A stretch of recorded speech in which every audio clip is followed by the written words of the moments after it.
Hi, welcome to today's session. We're going to have a little bit of a focus today on just working around the glutes, so the muscles around of the bum. So they're really supportive in helping us with all of the movements. They're also great for protecting the spine. So you can think of them as like a secondary to your core muscles.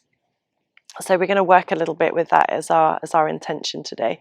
So we'll start with a block. You can use an overball if you would prefer, but it's really just something that's a little firmer that you can place between your knees, and the arms can be alongside your body, bringing your feet in line with your sitting bones. And just take a moment there where you just check in with the back of your body.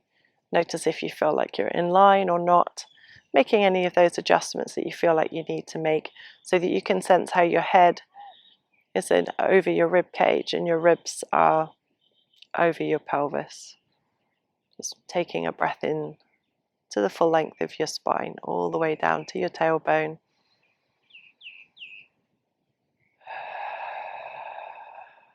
As you bring your awareness towards your breathing, imagine you could breathe right out towards your right sit bone and right out towards your left sit bone, and then forward towards your pubic bone, and then back towards your tailbone.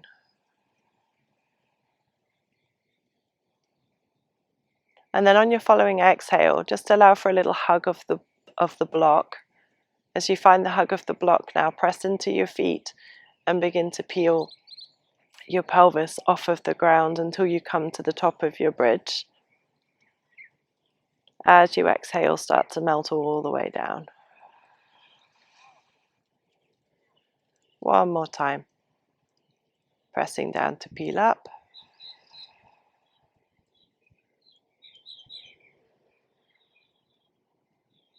Melting all the way down. And at the bottom, become more aware of the heels of your feet. And if you dig into the heels, allow the balls of the feet and the toes to lift and begin to peel back up into the bridge.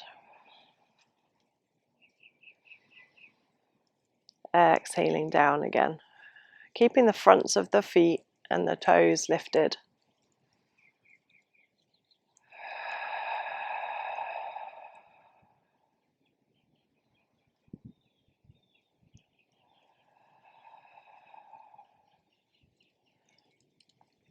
This time as you come down, try lifting the heels up.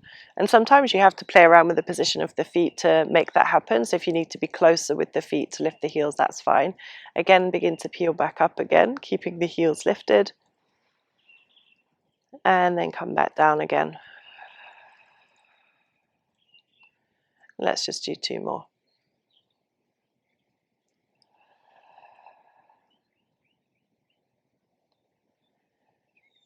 And then on this one, we're going to stay at the top of the bridge. So we'll make our way up to the top. And then we'll bring the heels onto the floor and lift the toes. We'll bring the balls of the feet and the toes down to lift the heels. Bring the heels down to lift the balls of the feet and the toes. So you're alternating, moving in your ankles, but noticing the support that you get here through the back of your body. If you want to make that feel more challenging at home, you could try bringing your arms up towards the ceiling. So you give yourself a little bit less base of support from the ground. If it affects the height of your bridge when you're doing it, bring your arms back down onto the floor and press into your arms more firmly, and you can build up to that. Keep feeling the gentle hug here of the legs into the block. We'll just do this 2 more times. Last one. And then we'll finally bring the arms all the way down, and then we'll bring the spine all the way down as well. Well done. Let's hug the knees in. Pop the block to one side just for a moment too, so you can give yourself a little rock from side to side. So releasing off there through the lower back. And then we'll place our feet down onto the floor. Grab the block that you've just had behind, from between the legs if you use your block.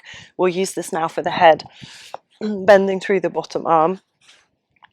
And then we'll bring the knees into a bent position, sliding the top leg out until it's long and straight. Press the heel in line with the back of your head so that you're in a very long straight line, and then bring that leg just up and down to start with. So if behind you there was a wall, imagine that your head, your mid-back, your pelvis and your heel are in line with that wall, and you're just simply going up and down. So there's a stillness through the torso. And then we're going to start to create a little rainbow shape. So bring that leg forward and tap.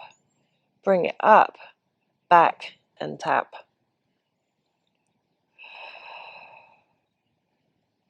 So as you're moving your leg in the hip socket, you're creating a little bit more activity around the hip and around the glute. We'll do 2 more. And then last one, well done. Finishing as you tap behind. And then let's bend the leg. If you need to give that a massage, please do. Let's come on to the second side. So if you grab your block and go to the other end of your mat. And then we'll line up in the same way. Bottom leg bent, top leg straight. And again, we're just going to go up and down to start with. So just finding that range of motion. Again, imagining there's a wall there.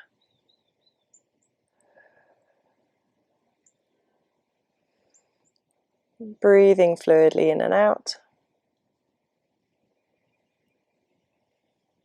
And then we'll think about some movement like a little rainbow shape. So coming forward and down, up and back. And if it's helpful, visualize the shape that you're making down there. So it feels like a rainbow shape, an arc shape.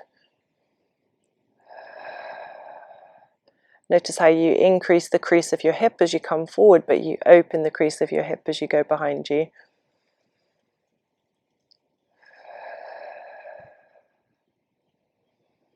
Last one. Finishing as the leg goes behind you next time. And then we'll come and bend that leg all the way in and let it rest. All right, so let's come and bring ourselves up. And you'll need your block in an all fours position. So we're going to take this block just behind the back of the leg, and we want to hold it there. So we're lifting through the shin and through the foot in order to be able to hold the block, or you can do this with an overball at home as well. It's just something that will enable us to be able to hold on to something back there. Hands are underneath the shoulders, and knees underneath the hips, and then we're going to lift the leg that's holding on to the block and then bring it back down.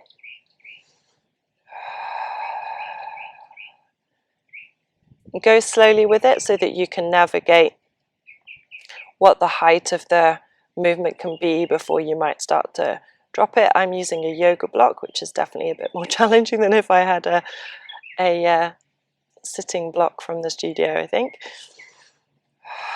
This will be a bit easier probably if you're holding on to the ball.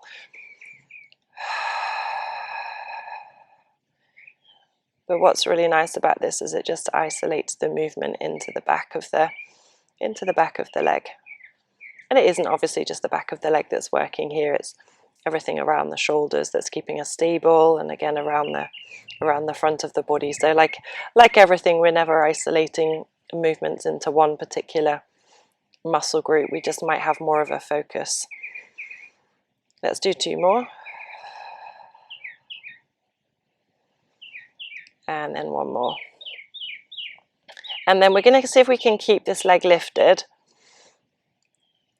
I've got my right leg lifted. So I'm going to send my opposite left arm forward and see if I can balance there.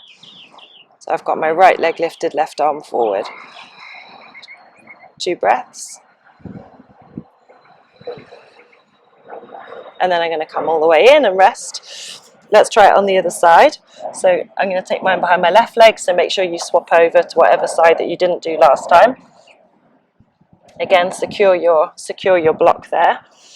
And then again, allow the back of the leg to lift and then to come back in. Keep really buoyant here through the back of your head, rib cage and pelvis.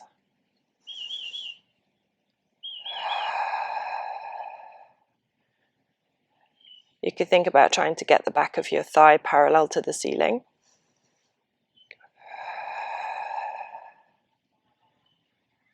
Continue to press down into the arms.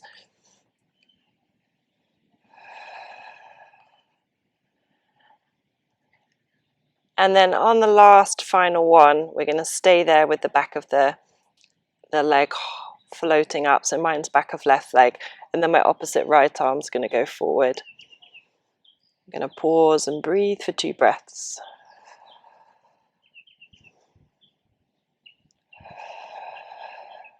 And then come all the way in and rest. Well done. Push off of your hands and grab your block and come and bring yourself to stand. And we'll use the block in standing. So we're going to do this with the block on the floor.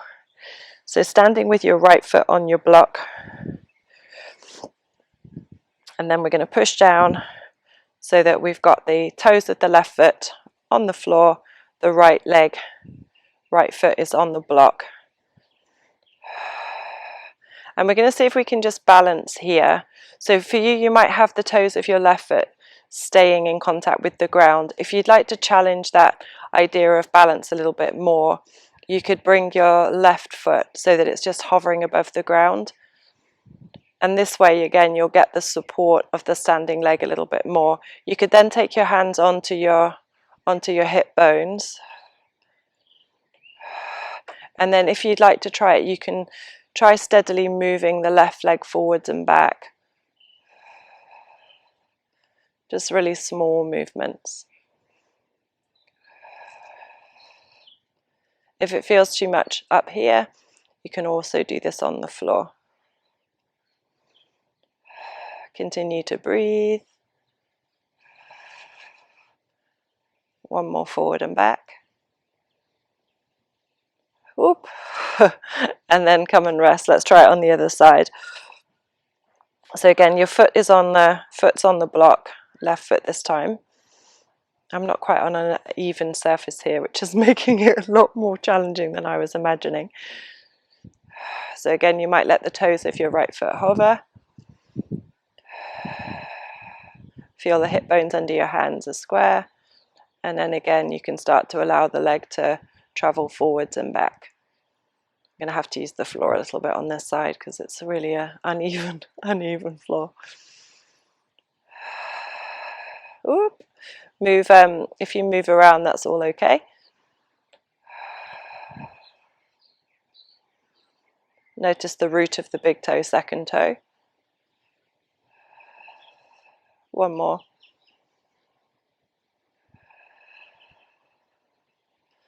And then come and bring yourself to stand. Pop the block to one side and just let your feet settle into the ground. And then we'll just stand on our 2 feet and notice that support there that you've created with your session today. Having a big inhale, looking up, palms together, exhale, hands to your chest. I hope you enjoyed this session. It was just a short one so that it could be designed to put before one of your regular classes or at the end, or feel free to do it as a standalone session, but I hope you find it really useful, and I'll see you in our next session together.